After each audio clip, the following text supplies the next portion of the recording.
So, ang topic natin ngayon o vlog natin is yung marginal wage.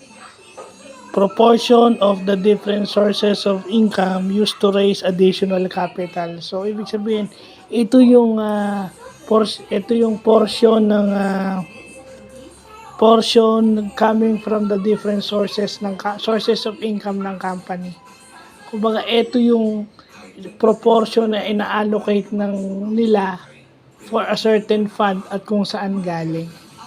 So, yung magandang nalalaman natin yan para dun sa mga nangangapital, meron silang different sources of income. And then, yun